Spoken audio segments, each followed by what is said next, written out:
Hey there, welcome to our tutorial on how to take screenshots on Windows. Whether you want to capture an important moment, save an error message, or share your screen with others, taking screenshots is an essential skill for any Windows user. Let's get started. Step 1.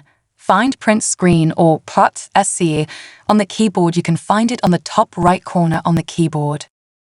Step 2. Capturing an active window.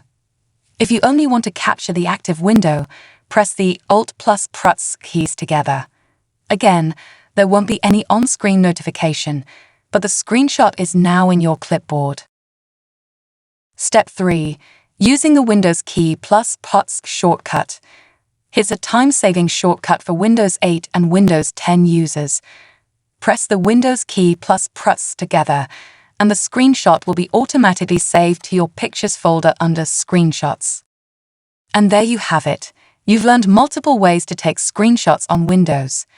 Whether it's a full screen capture, a specific window, or a custom area, these methods will come in handy for various purposes. Thanks for watching, and if you found this tutorial helpful, don't forget to give us a thumbs up and subscribe to our channel for more tech tips and tricks. If you have any questions or suggestions, feel free to leave them in the comments below. Until next time, happy screenshotting.